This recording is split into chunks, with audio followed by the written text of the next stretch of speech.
Hello friends, welcome back to my channel Deepa's thought spicy hottie. বন্ধুরা, আজকে সুন্দর একটি রেসিপি, আপনারা শুরু থেকে শেষ পর্যন্ত দেখতে থাকুন।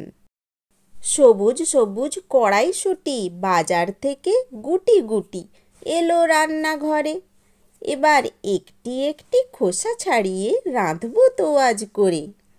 কড়াইশুঁটির কচুরির জুড়ি মেলা ভার, একটি দুটি খেলেই সবাই চাইবে খেতে আবার।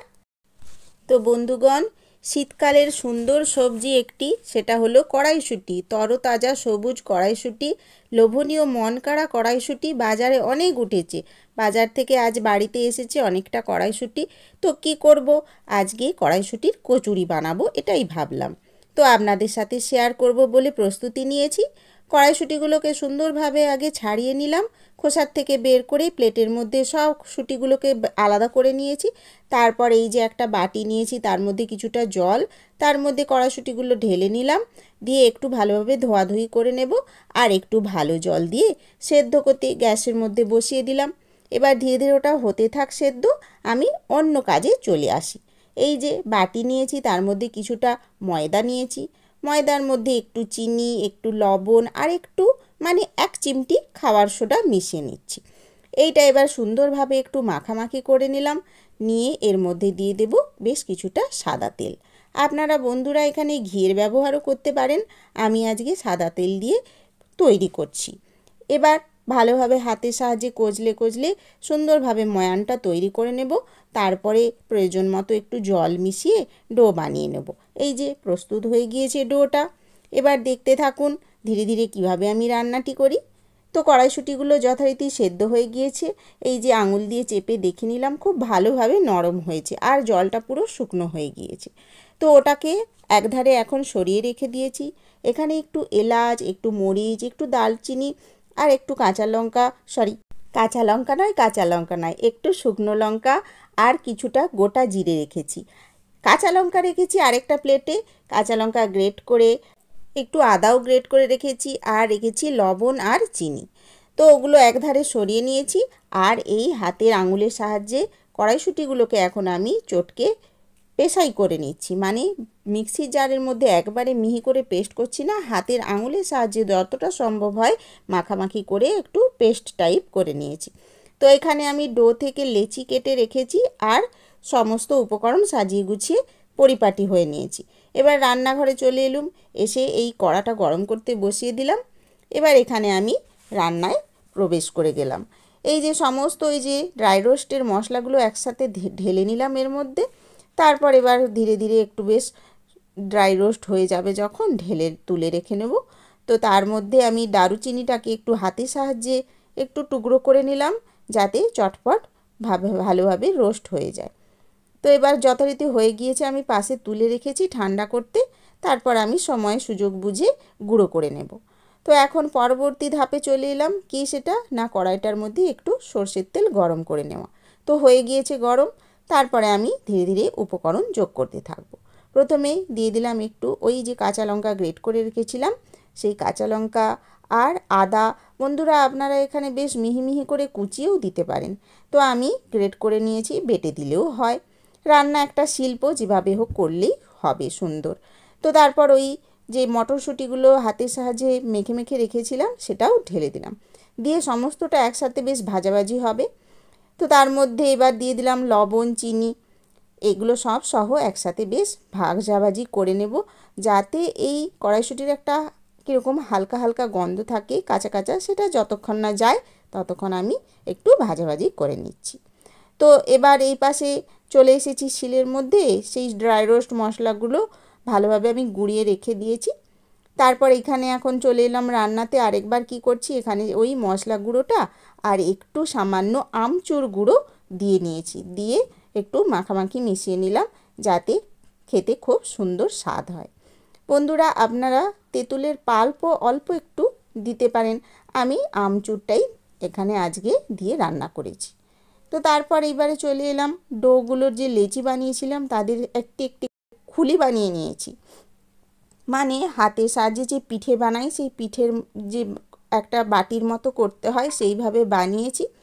তারপরে এই কচুরির যে পুরটা বানিয়েছিলাম কড়াইশুঁটির, সেইগুলো ধীরে ধীরে একটি একটি করে ভরে আমি সুন্দরভাবে লেচিগুলো ওই কড়াইটির মধ্যেই সাজিয়ে সাজিয়ে এখন রেখে নিচ্ছি। তারপর আপনারা দেখতে থাকুন, ধীরে ধীরে বুঝতে পারবেন কিভাবে আমি কচুরিটি বানাই। আজকে বন্ধুরা আমি বেলুন চাকির ব্যবহার করব না, পুরোটাই হাতের সাহায্যে বানিয়ে নেব। আপনারা দেখতে থাকুন, খুবই সুন্দর পদ্ধতি, সহজ আর খেতেও খুব ভালো লাগে। তো আজকের রেসিপিটি যদি আপনাদের দেখে ভালো মনে হয় তো দয়া করে একটি সাবস্ক্রাইব করে দেবেন আর একটি করে লাইক দিয়ে দেবেন, যাতে আমার উৎসাহটা আরও বাড়ে, আরও নতুন নতুন রেসিপি আনতে আমি আগ্রহী হই। বন্ধুরা, আপনাদের সাপোর্ট আমার খুবই দরকার, আপনারা প্লিজ পাশে থাকুন, আমাকে হেল্প করুন। তো ধীরে ধীরে আমি ওই পুর ভরা লেচিগুলো এখন এই হাতের তালুর মধ্যে নিয়েছি আর এইভাবে সুন্দরভাবে আঙুলের সাহায্যে চেপে চেপে একটু ছড়িয়ে নিচ্ছি। লুচি যেমন বেলা হয় তেমনি করে নিচ্ছি, কিন্তু ফাটবেও না আর সুন্দর একটা সাইজ হয়ে যাবে আঙুলের সাহায্যে। দেখুন এইভাবে আমি কেমন সুন্দরটি করে নিয়েছি। আপনারা যতটা এর পুরুত্ব রাখতে চান সেই মতো আপনারা করতে পারেন। চপের আকার হয়ে যেতে পারে, আবার লুচির আকারও হতে পারে, মানে একটু মোটা রাখলে চপ টাইপ লাগবে আর একটু পাতলা করলে লুচির মতো হয়ে যাবে। খুবই খেতে সুন্দর হয় বন্ধুরা। আমার তো খুবই প্রিয় কচুরি, কড়াইশুঁটির কচুরি। শীতের সময় প্রতি বছর একবার না হলে মনটা আকুপাকু করে। তো আজকে ভাবলাম আমি যখন সেই বাড়িতে বানাচ্ছি বন্ধুদেরকে শেয়ার করে নিই। তো আপনারাও সবাই প্রিয়জনদের সাথে এইভাবে বানিয়ে খাবেন, আশা করি খুবই ভালো লাগবে। তো বন্ধুরা দেখতে থাকুন শুরু থেকে শেষ পর্যন্ত আর আমার পাশে থেকে আমাকে সাপোর্ট করতে থাকুন। তো এইভাবে ধীরে ধীরে সমস্ত লেচিগুলি কড়াইশুঁটির কচুরি ভাজা হবে বলে আমি আকার দিয়ে নিলাম আঙুল আর হাতের সাহায্যে। দেখুন কত সুন্দর দেখতে হয়েছে। তো সমস্তটা হয়ে যাওয়ার পর আমি আপনাদের দেখাবো, এই উদ্দেশ্যে এই কড়াটির মধ্যেই সুন্দরভাবে সাজিয়ে নিয়েছি। বন্ধুরা দেখে তো এখনই আমার খেতে ইচ্ছে করছে। আপনাদের কতটা ইচ্ছে করছে, লোভনীয় মনে হয়েছে আমি জানি না, বুঝতে পারছি না, তবে সত্যি বন্ধুরা এইটা খেতে খুবই ভালো লাগে। তো আমি তারপর প্লেটের মধ্যে সাজিয়ে নিয়েছি আর কড়াইটা বসিয়ে নিয়েছি গ্যাসের মধ্যে। আঁচটা জ্বালিয়ে নিয়েছি, এবার একটু গরম হয়ে গেলে তেল দিয়ে দেব। এই যে সর্ষের তেল নয় বন্ধুরা, আমি সাদা তেলে ভাজছি, এটা ঘিতেও ভাজা যায়। তো সাদা তেলটি সামান্য গরম হয়ে যাওয়ার পর আমি একটি ছেড়ে দিলাম। বন্ধুরা এই সময় আঁচটা কিন্তু মাঝামাঝি রাখতে হবে, অতিরিক্ত তেলটা গরম হলেও হবে না, কেননা লুচি পাতলা করে বেলা হয় আর কড়াইশুঁটির যে কচুরি বা কড়াইশুঁটি না হলেও যে কোনো কচুরি বানাতে গেলে যেহেতু একটু পুরু টাইপ করে আমাদের বানাতে হয়, তো ভালোভাবে যাতে ধীরে ধীরে ভাজা হয়ে যায় ভেতর অবধি, সেই জন্য আমাদের আঁচটা সামান্য কম রাখাই ভালো।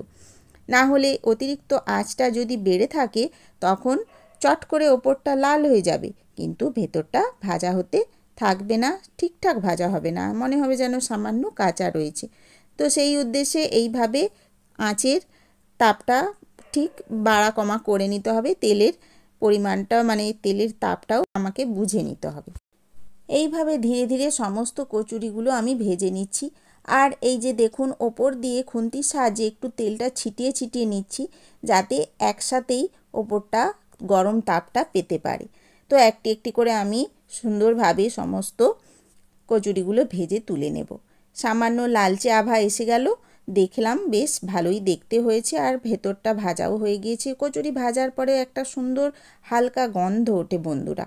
তো সেই রকম যখনই অবস্থা এসে যাবে আর কালার চেঞ্জ হয়ে যাবে, সমস্ত বুঝে নেব ভালোভাবে আমার হয়ে গিয়েছে, পুরো ভাজাটি কমপ্লিট, তখন তুলে নিতে হবে। এইভাবে সমস্তগুলো ভেজে ফিরে আসছি আর এই যে দেখুন সাজিয়ে নিয়েছি প্লেটের মধ্যে সুন্দরভাবে, দেখতে যাতে একটু লোভনীয় হয়, সুন্দর সাজিয়ে নিলে খেতেও মনটা ভালো হয় যে হ্যাঁ একটা খাবার তৈরি হয়েছে, এবার আমায় খেতে হবে, আগ্রহটা বাড়ে। তো এইভাবে আপনারা বানিয়ে খাবেন। এটা সসের সাহায্যেও খাওয়া যায়, একটু টমেটো সস বা ঝাল ঝাল কোনো সস বানিয়ে নিতে পারেন। বাড়িতে অনেক রকম চাটনি বানানো যায়, তেঁতুলের চাটনি দিয়েও খেতে ভালো লাগবে, এমনকি আমরা যে তরকারি খাই ঝাল ঝাল আলুর তরকারি, সেগুলো দিয়েও খাওয়া যেতে পারে। তো বন্ধুরা আজকে রেসিপিটি কেমন হয়েছে আপনারা অবশ্যই জানিয়ে দেবেন আমাকে কমেন্টসের মাধ্যমে। সবাই ভালো থাকবেন, ধন্যবাদ।